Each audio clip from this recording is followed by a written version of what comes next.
Friday. Welcome to In Case You Missed It, GovTech's weekly government technology news roundup, where we take a look at some of the biggest GovTech news of the past week and give you our thoughts on what it means for government, citizens, and the market in general. I'm Dustin Heisler. I'm joined by Jed Pressgrove, and not to worry, Joe Morris is taking some much deserved time off and will be back next week.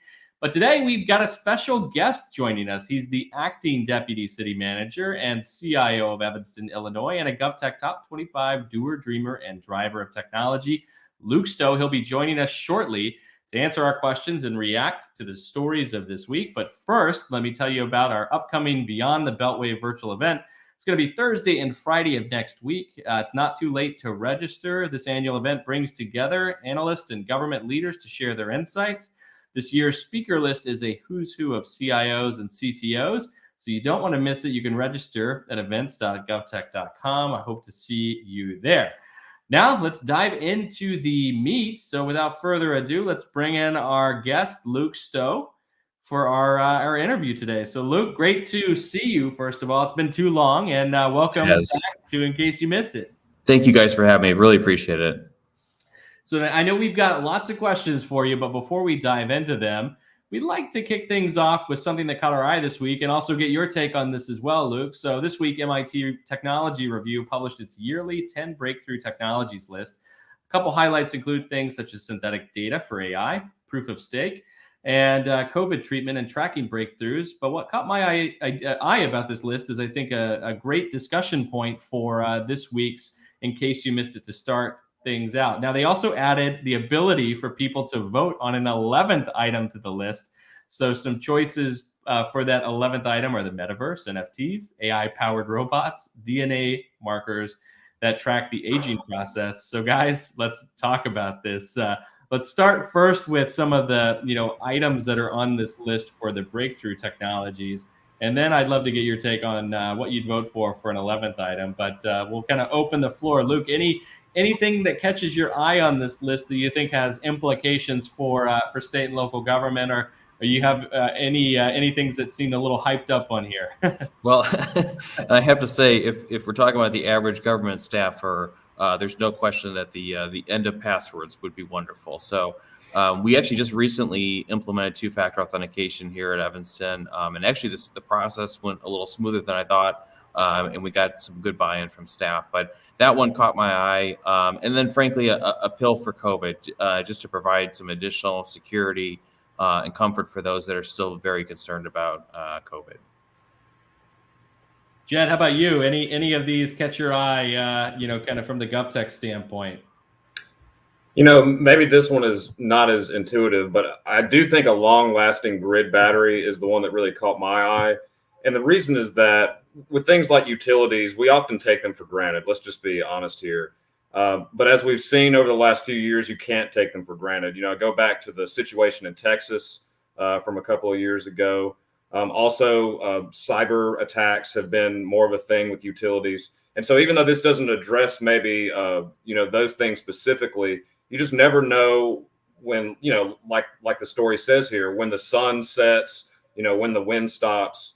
What if you need energy? I think having a battery in place would be a really smart move. Yeah, I think the grid battery definitely stood out to me, kind of surviving the snowpocalypse last year in Texas. I think when it comes to our power infrastructure, a lot of resiliency can come from the ability to intelligently and safely store electricity for future utilization, and also, for renewable purposes as well. So I think that was definitely interesting. But I think, even when you start to look at things like the proof of stake, dynamic, and the ability to try to minimize the amount of electricity and power utilization from some of the currencies, the cryptocurrencies that are used as a token for blockchain, kind of mining. I think there's a lot of implications for that type of tech too. I did want to also highlight, this synthetic AI kind of data aspect was interesting, right? When we think about AI and the inherent bias in that data, it is interesting to think about the ability to have safe data sets that are synthetic, that remove some of that bias. I think there's a lot that needs to be tested there when it comes to it. But when I think about government utilization of it, that is often, a hurdle. Like, we can't just take our data sets and, have AI go rogue on it and take the inherent bias that may be present there as well. We have to start to find safe ways to do that. So that one stood out to me as another one. But I'd love to get your take on the 11th. So, we talked a little bit about, their options. We'll pull it up on the screen again so you can kind of see what their options are. The metaverse, aging clocks, NFTs, or AI-powered robots. What's your vote, Luke? Well, if we're using robots a little more loosely, I feel like AI and automation is just going to be critical for government going forward for all kinds of reasons, not the least of which is so many retirements in government going forward here. So I think any type of AI and automation is going to be huge for government, both from a purpose of saving taxpayer money, but also filling important positions. Jed, what's your vote? Well, while I acknowledge Luke's point about AI in general, I was just strictly looking at it, from the robot standpoint. And so just looking at these four, my first reaction was like, I don't know which one I would really pick. But if you put a gun to my head or if you threatened my family and I had to pick one, I would honestly go with the least sexy answer here, aging clocks. This is about using DNA to look at the aging process. And the reason why I think this would be really interesting is because DNA can unlock so many different mysteries about human life force. And so anytime that we can put more into that, I think it would be good. But it's not sexy because, it doesn't have anything to do with robots or, when you hear the word DNA, when most people hear that, they don't get excited. And then the other thing, I think it would take a lot of time, to see some results from that. Right. Yeah, I kind of expected you to say the metaverse, Jed, but I'll take the aging clocks. Yeah, I think my vote would probably be closer to Luke. So there's not many options with those four. They should have added another because I think of a number of technologies that I'm a little bit more excited about. But AI-powered robots, and if you take a broad definition, as Luke said, I think that's definitely where things are headed. So, all right, that was a fun exercise there. But now I think it's time to dive into our questions. And Jed, I think you've got the first question for Luke. Yeah, Luke, thanks again for coming on the show. It's always a pleasure to talk to you. The first thing we want to address here is public CIOs. It seems like public CIOs have been given more attention by the press as of late, and also within government. In the past couple of years, we've seen different CIOs get promoted to higher positions. And so I just wanted to ask you, why do you think that is? And what is it about CIOs now that's different than their role from years ago? Yeah, great question. So, and I think when you and I talked the other day, we were talking about this very topic, and I think it's not a coincidence, right? We're seeing Rob and some of these other CIOs who are moving up further into the top spots in their respective cities. And I think there's no question that COVID put the exclamation point on the importance of technology and other things too, right? Like what we were just talking about, AI and automation and all these other things. It's just so important now that I think there's a great opportunity here for CIOs as they're rising through the organization to be able to further connect dots across the organization, break down silos, and truly make the broadest possible impact. So I think we're going to continue to see this trend moving forward. So I want to shift gears and talk about, something that's on all of our TVs right now, a deeply concerning issue in the Ukraine, and our, thoughts and prayers are with the people of Ukraine right now. This worldwide situation is also creating not just implications for peace, but also cybersecurity and other things closer to home. So Luke, I'd love to get your perspective on kind of the events of today and get your take on, how you're thinking about these as it relates to your role.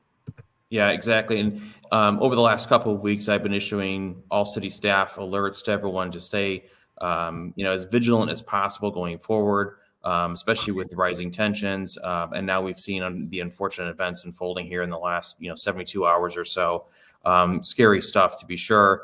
And when I sent out the first alert, Jed and I were talking recently. One of the council members said, well, I don't think, Russia's interested in Evanston. And he's absolutely correct. Russia's not interested in Evanston per se. But what happens is when you have, the scattershot approach that Russia or other bad actors take, it doesn't matter who else, anyone is potentially collateral damage. So everybody has to be at the top of their game, whether they're New York City or a small town in Iowa.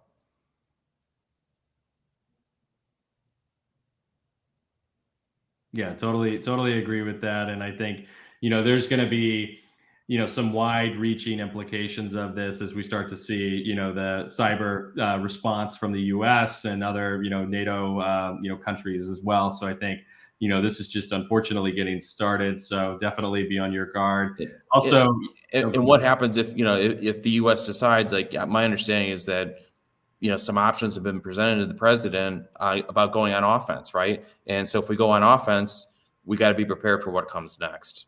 Yeah, and a great opportunity to leverage, a lot of the resources that CISA has put out. There's a ton of free assessments and other things you can do. But I think to your point, you can't just, be immune to what's going on. You have to recognize that there will be cybersecurity implications here in the U.S. and that doesn't matter how large your agency is or how small they are. Everyone, unfortunately, is increasingly a victim of nation state attacks. And, this is just one crisis that's accelerated them. And I think CISA has done a really nice job, and I really like how they're trying to get out in front of the whole disinformation stuff. And I think we might be talking about that later, but I credit to them and the agency. They're doing a great job, I think. So, Luke, last week on the show, we discussed Colorado Governor Jared Polis, I don't know how you pronounce his last name, but announcing his state would accept cryptocurrencies for tax payments by this summer. We also have seen other states like Arizona, Wyoming, and California, looking into cryptocurrencies. What is your opinion about this? Is there space in government for cryptocurrency or perhaps the underlying technology, blockchain? Yeah, and I think there's almost like three different buckets, right? So there's kind of the, do we accept cryptocurrency as a payment for services or fees or taxes and so forth? Then there's the underlying blockchain issue, right? For secure contracts and transactions and so forth. And then you've got like Miami, New York City. I think Philadelphia now is interested in creating basically like their own city coin built on Bitcoin. And I believe Miami has actually raised somewhere in the neighborhood of $5 million now, and they're donating those funds to affordable housing causes. So as far as accepting cryptocurrency, to me, that's a no-brainer. I think that's pretty straightforward. We're going to see more and more in that in the coming years here, whether it's public, private sector, and other forms and payment platforms. I think it's a little more tricky with the city coin issue. I know there's two schools of thought. Even as Philadelphia has announced their interest in this, I know there was a little bit of a backlash from some former Philadelphia officials saying that this is, Philadelphia should focus on other things, or they were concerned about the environmental impact, or even just the volatility of, having a city coin. So there's, definitely two schools of thoughts. It was interesting to see that kind of unfolding on Twitter in the last couple of weeks. And then finally, the blockchain and secure contracts and agreements and so forth. I think there's no question that's coming. I just don't necessarily see that right around the corner. Yeah, totally agree. Now let's talk about workforce, because, this is a challenge that is right here and agencies are dealing with it day in and day out. So according to Pew Research, the public sector is struggling to attract and keep talent because of competition with the private sector. Pew states that cities' pay is widening as a factor to this, right? Because they can't compete from a salary standpoint. So, just to kind of be blunt, why are you still in government, and what is it that keeps you around and plugged into the work in Evanston? Yeah, and coincidentally, I just saw a Wall Street Journal article a few days ago talking about CIO salaries have really spiked since COVID has hit here. I think even just 21% in the last year or so. So obviously a lot of demand there, and also CISO salaries as well. So, I just, I got the bug, right? I got the bug early in my early 20s with government and technology, and never really left. And there's something about trying to leverage government and technology to deliver the best possible services at the best possible price. And there's something about that challenge in service to residents and citizens that's kind of contagious and hard to shake. Luke, Northwestern University is right in your backyard. As far as colleges go, it's a big deal. But looking at it from the standpoint of a CIO, are there any advantages to having a university nearby? Have you been able to tap into any of the talent or create any partnerships as a result of having a university so close?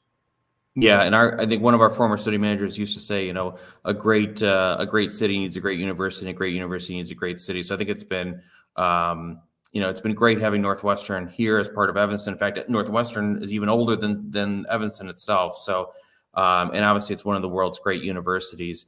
I would say a couple of things right off the top of my head is we worked a few years ago really closely with Northwestern University to create a joint emergency operations center. So we were really proud of the work on that. And there's a lot of technology that went into that to stand up an EOC that could be used. Because obviously any major event that hits Evanston is going to impact Northwestern and vice versa. Another thing is I've always felt our work study students that we get from Northwestern that work in IT and other teams and departments and divisions here at Evanston, I've always described them as kind of our secret weapon.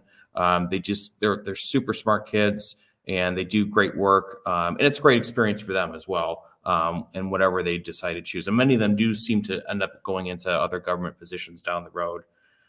Those are probably two of the things that stand out. Also, I think the Northwestern community tends to attract, like, people who work at Northwestern tend to be like good government types, which is great. So sometimes we'll get feedback, or they'll serve on committees, or they'll just offer suggestions or ideas. And I think that's been really helpful over the years. All right, now let's talk about trust, because trust in government continues to drop. And, according to a recent poll by Pew, things are slowly turning around. But what do you think government needs to do at the local level to really focus on regaining and building trust and confidence? This is probably the toughest question today. And I saw a survey. I mean, I want to say it was like local government approval was like in the 20s or something. It was like a national survey about local government. It was kind of disheartening, right? And frankly, it's not even unique to local government; it's state and federal as well. And it just seems like it's a really tough thing to try and beat that issue.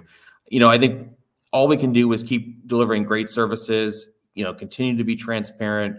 Use data dashboards. I think we had a terrific, and we still do, a terrific COVID data dashboard here at Evanston to share as much possible data. And probably the only other thing we can do, and I think our current mayor and our former mayor did a good job of this, is almost over communicating, right? Because the problem is when there's not enough communication, that's when things really start to get out of hand, and people can start to kind of invent their own narratives if you're not communicating, especially in the middle of a crisis. Speaking of crisis and trust, we've seen misinformation really get out of hand in certain places. It's right in the mainstream now, and it's been like that for the last couple of years. Does local government have any arrows in its quiver to combat misinformation? And then, just to kind of throw another question on top of that, is it even the responsibility of governments to push back against misinformation? Yeah, it's so tricky, and I think social media has been great in many ways, but this is an area where it's been also difficult, right? Because I'll see stuff even about here in Evanston, people on social media, and a lot of times it's well-intentioned people who just don't quite have the facts, or are a little bit misinformed, or don't fully understand the context of an issue, or then sometimes there's even other people who it almost seems a little bit deliberate, but. We even talked about, should we have like a quote rumors page on the city website, right? Where we try to dispel, a rumor like we're going to sell some park. And of course we would never sell that particular park, but, sometimes these things get going on social media. And so I think that's really difficult. Maybe it goes back to, the point of trying to over communicate, just to try to quell some of those rumors. But it's a really tricky issue. And by the way, Luke, could you speak to this? Has there been any misinformation specifically that you've had to deal with in Evanston? There's it's hard to pick one in particular. We've had issues where people are thinking that we're going to sell off a piece of property or sell off a park, and then and that was never the case. And then these things kind of take a life of its own. I think the other thing that's tricky is sometimes there'll be issues where there's personnel related things. And we can't always comment on personnel stuff. And so then there's a lot of chatter out on social media and other places about personnel issues that unfortunately we just can't comment on. So that's really frustrating to have to stand back and not be able to correct some things that we see out there. Yeah, absolutely. Well, we really appreciate you joining us for the conversation today and taking some time out of your busy day. But we also want to give you an opportunity to talk a little bit about maybe what you're working on or anything else you'd like to plug. So what should we know about what's going on in Evanston? The big thing, and the timing on this is good, and maybe we could talk about it again in a few weeks afterwards. But we've been working really hard for several months on a tabletop exercise for cybersecurity. We've been working with federal partners, state partners. We have county partners. We have vendors that are going to join us. So we're really excited about that. That's coming up in a few days. Of course, the timing couldn't be better with what's going on in the world. But we're really trying to stress our system here and see, where can we improve, what gaps can we identify. And it's also not even a good test run for Evanston, but it's also a good test run for these other partners as well. It's kind of, they want to watch and see how they are able to respond and how they're able to partner with us in a pinch. Well, it sounds very interesting, Luke. Thanks again for sharing all of that. That's all the time we have today, folks. Join us again next week on Friday at 12 p.m. Pacific time for a special interview with one of the most interesting people in the GovTech space, Bradley Tusk, CEO and founder of Tusk Ventures. We'll be talking to him about a very new and potentially controversial subject, the metaverse, and how this might be regulated by government. Have a great weekend.